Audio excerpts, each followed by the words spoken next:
Friends, स्वागत है आपका हमारे यूट्यूब चैनल ज्योति मैथ्स पर। आई होप कि आप लोग बढ़िया होंगे, आप लोगों की पढ़ाई बहुत अच्छे से चल रही होगी।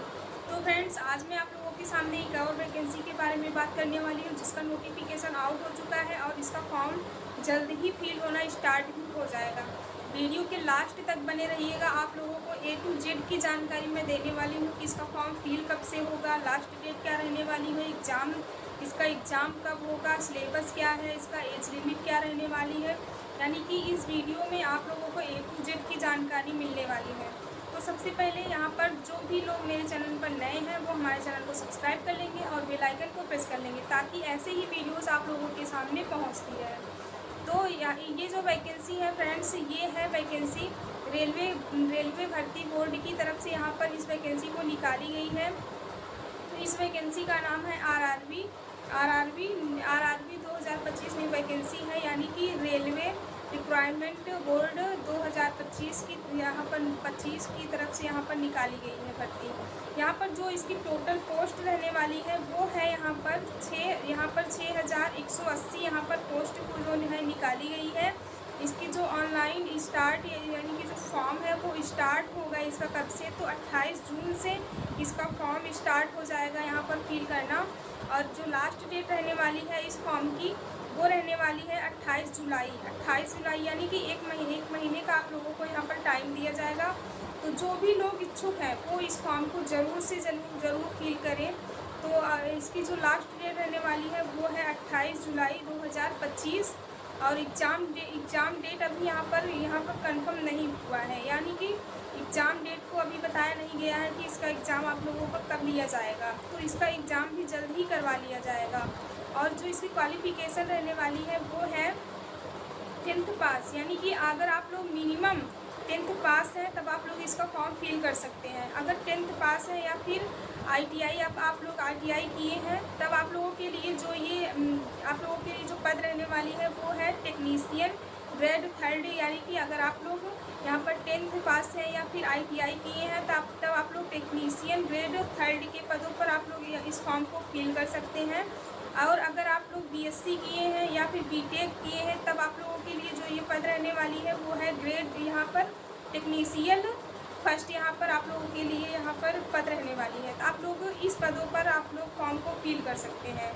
अब मैं आप लोगों को बता दूं कि इसकी जो सैलरी क्या रहने वाली है। तो इसकी जो सैलरी रहने वाली है अलग अलग रहने वाली है, यानी कि अगर आप लोग 10th पास हैं या फिर ITI किए हैं तब आप लोगों के लिए जो ये सैलरी रहने वाली है तो स्टार्टिंग में रहने वाली है 19,900 और ये लास्ट तक जा सकती है आप लोगों की 45,000 तक, यानी कि आप लोगों को पर मंथ यहाँ पर स्टार्टिंग से 19,000 यानी कि 20,000 के लगभग आप लोगों को इसकी सैलरी मिलने वाली है। तो अच्छी खासी सैलरी आप लोगों को यहाँ पर ठीक ठाक ही आप लोगों को मिलने वाली है। और यहाँ पर जो है आप लोगों को यहाँ पर बढ़ा भी दिया जाएगा, कुछ अलाउंसेंस को यहाँ पर ऐड करके आप लोगों की यहाँ पर जो है 30+ यहाँ पर स्टार्टिंग में ही कर देंगे सैलरी। अब बात कर लूँ कि BSc और BTech वालों की सैलरी क्या रहने वाली है। तो जो BSc अगर आप लोग BSc किए हैं या फिर BTech किए हैं तब आप लोगों की यहाँ पर सैलरी 30,000 के करीब आप लोगों को यानी कि 29,200 आप लोगों की सैलरी स्टार्टिंग में रहने वाली है। कुछ अलाउंसेस को यहाँ पर ऐड करने के बाद आप लोगों की 45,000+ पर मंथ आप लोगों को यहाँ पर स्टार्टिंग में सैलरी मिलने वाली है।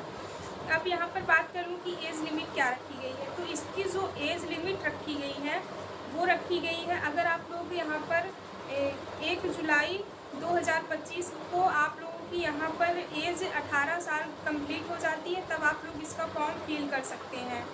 यानी कि अगर आप लोग 18 साल के कंप्लीट हो गए हैं तब आप लोग इसका फॉर्म फिल कर सकते हैं। मिनिमम यहाँ पर एज जो मांगी गई है वो 18 ईयर्स मांगी गई है और मैक्सिमम यहाँ पर जो एज मांगी गई है यहाँ पर 33 ईयर्स यहाँ पर मैक्सिमम एज मांगी गई है। अब यहाँ पर आप लोगों को कुछ छूट भी मिलने वाली है, जैसे कि SC और ST कैटेगरी से बिलोंग करते हैं अगर आप लोग तब आप लोगों को यहाँ पर 5 साल की छूट दी जाएगी। और अगर आप लोग OBC कैटेगरी से बिलोंग करते हैं तब आप लोगों को यहाँ पर जनरल या फिर OBC आप लोगों को यहाँ पर 3 साल की छूट दी जाएगी। अब एप्लीकेशन फ़ीस की बात कर लेती हूँ कि एप्लीकेशन फ़ीस इसका क्या रहने वाला है।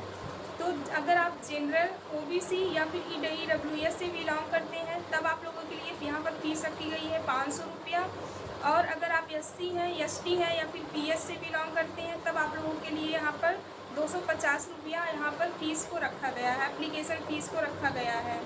अब अगर आप लोग यहाँ पर फीमेल कैटेगरी से बिलोंग करती हैं, किसी भी यहाँ पर कैटेगरी से बिलोंग करती हैं, फीमेल हैं, तब भी आप लोगों के लिए यहाँ पर 250 रुपये फ़ीस को रखा गया है। तो अगर आप मेल हैं या फिर फीमेल हैं, किसी भी स्टेट से बिलोंग करते हैं, आप इसका फॉर्म फिल कर सकते हैं अगर आप इच्छुक हैं। अगर आप नहीं भी फॉर्म फिल कर सकते तो आपके जो भी दोस्त हैं उनको बोल दीजिएगा, वो इस फॉर्म को फिल कर देंगे अगर वो इच्छुक होंगे तो। अब इसका सिलेक्शन प्रोसेस क्या रहने वाला है, तो सिलेक्शन इसका प्रोसेस है कि सबसे पहले यहाँ पर रिटन एग्ज़ाम होगा। जो रिटन एग्ज़ाम होगा वो MCQ के बेस पर होगा। उसके बाद डॉक्यूमेंट वेरिफिकेशन होगा, डॉक्यूमेंट वेरिफिकेशन यहाँ पर हो जाएगा। अब यहाँ पर सिलेबस क्या रहने वाला है, तो सिलेबस यहाँ पर 25 क्वेश्चन 25 नंबर का रहने वाला है। रीजनिंग 25 क्वेश्चन 25 नंबर का रहने वाला है। साइंस यहाँ पर 40 क्वेश्चन यहाँ पर साइंस से पूछा जाएगा। उसके बाद जनरल अवेयरनेस है यहाँ पर 10 क्वेश्चन 10 नंबर का, यानी कि यहाँ पर जो टोटल क्वेश्चन रहने वाली है वो है 100 क्वेश्चन 100 नंबर की यहाँ पर रहने वाली है। एग्ज़ाम की जो टाइमिंग है वो रहेगी आप लोगों की यहाँ पर 90 मिनट यहाँ पर आप लोगों की टाइमिंग रहने वाली है, यानी कि 1.5 घंटा यहाँ पर आप लोगों को एग्ज़ाम की टाइमिंग दिया जाएगा। इसके बाद यहाँ पर जो निगेटिव मार्किंग है, इसमें निगेटिव मार्किंग भी है। यहाँ पर जो निगेटिव मार्किंग है वो है 0.33 की यहाँ पर निगेटिव मार्किंग भी रहने वाली है। अब मैं आप लोगों को जॉब लोकेशन इसका बता दूँ कि इसका जो जॉब लोकेशन है वो क्या रहने वाला है। तो जिसका जो जॉब लोकेशन रहने वाला है वो अलग अलग स्टेट से यहाँ पर रहने वाला है, यानी कि जैसे कि अहमदाबाद हो गया, अजमेर हो गया, भोपाल हो गया, पटना हो गया, जम्मू हो गया, प्रयागराज हो गया, मुंबई हो गया, और भी ऐसे सारे स्टेट हैं जहाँ पर आप लोगों की यहाँ पर भर्तियाँ कराई जाएंगी। जो जॉब लोकेशन है वो आप लोगों को यहाँ पर करवाया जाएगा। तो फ्रेंड्स, वीडियो कैसा लगा कमेंट्स में ज़रूर बता देना।